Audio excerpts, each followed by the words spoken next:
अपना टाइम भी आएगा कि आने वाले एपिसोड में आ गया है एक नया ट्विस्ट जो आपको इस वीडियो में पता चलने वाला है। तो चलिए वीडियो को स्टार्ट करते हैं, लेकिन उससे पहले आपसे रिक्वेस्ट है, अगर आपने अभी तक हमारे चैनल को सब्सक्राइब नहीं किया है तो कर लीजिए ताकि आने वाली सभी अपडेट्स आपको मिलती रहें।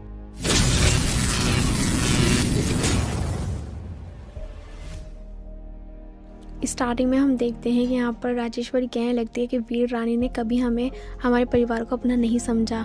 वहीं दूसरी तरफ हम देखते हैं कि जब बिरजू ना बार बार गलत सलत वर्ड बोल देता है रानी के खिलाफ यानी राजेश्वरी के खिलाफ, तो वीर को गुस्सा आ जाता है। वो उसे मारने के लिए चढ़ जाता है और कहने लगता है कि एक और वर्ड मत बोलना मेरी रानी सा के खिलाफ। वहीं दूसरी तरफ हम देखते हैं कि यहाँ पर नंदिनी पहुँच जाती है जयसिंह से मिलने के लिए, क्योंकि वो थोड़ा स्पेशल फील करना चाहती थी। लेकिन वो जिस होटल में जाती है मिलने के लिए वहाँ पर कोई और मौजूद नहीं था, वहाँ हर जगह सन्नाटा ही था। वो पता नहीं कैसे किचन में पहुँच जाती है, वहाँ पर बहुत ज़्यादा एसी चला हुआ था, बहुत ज़्यादा ठंड थी जिसकी वजह से उसे वहाँ पर बहुत ठंड लगने लगती है। वो लॉक खोलने की कोशिश करती है लेकिन वहाँ से वो बाहर नहीं निकल पाती है। वहीं दूसरी तरफ हम देखते हैं कि रानी बिरजू को समझाते उसे कहने लगती है कि हमारा ससुराल है, तुम्हें यहाँ आकर इतनी बदतमीजी नहीं करनी चाहिए थी। लेकिन बिरजू कहने लगता है कि मैं जानता हूँ कि मैं क्या कर रहा हूँ, लेकिन तू तो बीच में बोल मत, मैं अपनी तुझे परेशान नहीं देख सकता। वहीं हम देखते हैं कि यहाँ पर देववीर जी वीर को समझाता है, उससे कहने लगता है कि तुम इस तरह से रानी से बात नहीं कर सकते, तुम्हें उसकी फीलिंग समझनी चाहिए। उसके पिता जेल में है तो उसकी जो फिक्र है वो अपने पिता के लिए बनती ही है। अब वहीं हम नंदिनी को देखते हैं, नंदिनी की हालत बहुत बुरी होती जा रही है, समझ में नहीं आ रहा कि नंदिनी के साथ ये सब कौन कर रहा है।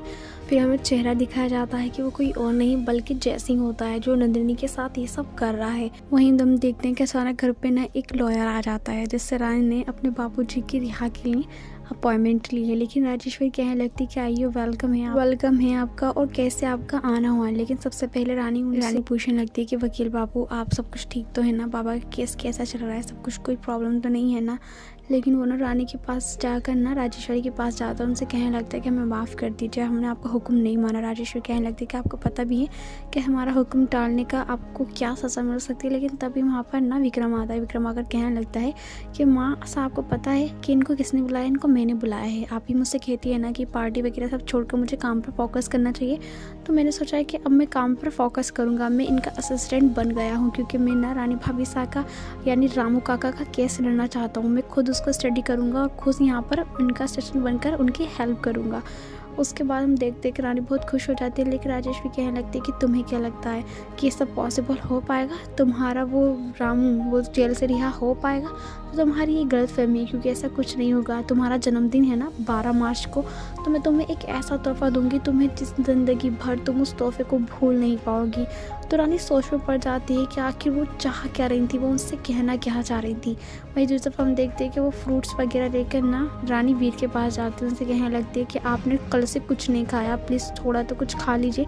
तो वीर कहने लगता है कि नहीं मैं कुछ नहीं खाऊंगा, पर तुम्हारे हाथ से तो बिल्कुल मुझे कुछ नहीं खाना। रानी कहने लगती है कि आखिर ये सब क्यों कर क्यों रहे हैं आप, मेरा वहाँ जाना बहुत ज़रूरी था। जबकि रानी साथ तो सिर्फ ये मजाक कर रही थी, वो सब ड्रामा कर रही थी, उनकी कोई तबीयत खराब नहीं है। अब रानी यहाँ वीर को सब कुछ सच बता देती है, लेकिन वीर उल्टा गुस्सा करता है और सारी चीज़ें तोड़ फोड़ कर देता है। कहने लगता है कि तुम्हारी हिम्मत भी कैसे हुई मेरी रानी सा के बारे में ये सब बोलने की। लेकिन फिर हम देखते हैं कि ये सब रानी का ना सपना होता है, हकीकत में ऐसा कुछ नहीं हुआ होता है।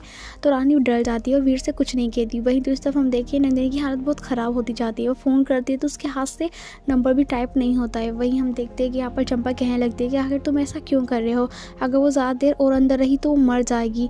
तो यहाँ वो कहने लगता है जयसिंह के पास थोड़ी देर और उसके बाद तुम देखती जाओ कि मैं क्या कर सकता हूँ और ये मेरे क्या काम आएगी। उसके बाद हम देखते हैं कि चंपा तो बाहर खड़ी जाती है, जयसिंह अंदर जाकर ना नंदिनी को बचाने का नाटक करता है। उसके बाद हम देखते हैं कि फैमिली वाले सब लोग ढूंढने लगते हैं कि नंदिनी बहुत टाइम से मिल नहीं रही है, पता नहीं कहाँ चली गई है। उसके बाद राजेश्वरी कहने लगती है कि हमें हमारी बच्ची चाहिए, वो भी 10 मिनट के अंदर अंदर, वो पता नहीं कहाँ गायब हो गई है। सब लोग अलग अलग जगह फ़ोन करते हैं लेकिन रानी बताती है कि हमें ना एक बार जयसिंह के पास और मालूम कर लेना चाहिए। लेकिन हम देखते हैं कि असल में नंदिनी ना जयसिंह के पास ही होती है। जयसिंह यहाँ सोने की एक्टिंग करता है और नंदिनी की आंखें खुल जाती है। नंदिनी जब जयसिंह को देखती है तो जयसिंह कहने लगता है कि जान मैं तुम्हें बचाने के लिए ये सब क्या, पता नहीं तुम्हें क्या हो गया था। वहीं हम देखते हैं कि वीर बहुत ज़्यादा परेशान हो गया था, वो सोच रहा था कि उसे पुलिस के पास जाना होगा। लेकिन इतने में नंदिनी वहाँ आ जाती है। नंदिनी को देखकर सब लोग उससे पूछने लगते हैं कि तुम कहाँ थी और तुम्हारी तबीयत तो ठीक है, तुम्हारी हालत ऐसी क्यों हो रही है। और पीछे से जयसिंह भी आ जाता है। लेकिन जयसिंह को देखते ही ना वीर गुस्सा करने लगता है और जयसिंह को मारने के लिए दौड़ने लगता है। लेकिन नंदिनी आके रोकते हुए कहने लगती है कि भाई आप इसे नहीं मार सकते, आज इन्होंने ही हमारी जान बचाई है। उसके बाद हम देखते हैं कि यहाँ वीर कहने लगता है कि जयसिंह पे मैं कभी भरोसा नहीं कर सकता, यह अच्छा इंसान नहीं है। लेकिन उसके बाद जयसिंह सारी बातें बताता है कि नंदिनी के साथ क्या हुआ, नंदिनी को किसने बंद किया था, था और उसकी जान कैसे बची। उसके बाद राजेश्वरी कहने लगती है कि जिससे मेरी बच्ची की जान बचाई है तो उसकी जान की रक्षा भी हम करेंगे, हम तुम्हें यहाँ कोई नुकसान नहीं होने देंगे, अब तुम यहाँ से जा सकते हो। तो जयसिंह महानंदिनी को छोड़कर वहाँ से जाने लगता है। वहीं दूसरी तरफ हम देखते हैं कि विक्रम कहने लगता है कि आखिर ये सब हुआ क्यों था, आखिर ये सब चल क्या रहा है घर के अंदर। उसके बाद हम देखते हैं कि रानी सोचने लगती है कि थैंक यू देवी मैया कि नंदिनी दीदी ठीक से घर वापस आ गई हैं। वहीं दूसरी तरफ हम देखते हैं कि यहाँ पर एक लिफाफा आया होता है जिसे राजेश्वरी खोलने ही जा रही थी, जो विक्रम के नाम से आया था, लेकिन अचानक राजेश्वरी के देखने से पहले ही क्यारा उसे आकर छीन लेती है और सीधे लेके जाती है विक्रम के रूम में। अब आगे क्या होगा उस लिफाफे में क्या था ये आपको पता चलेगा नेक्स्ट वीडियो और नेक्स्ट एपिसोड।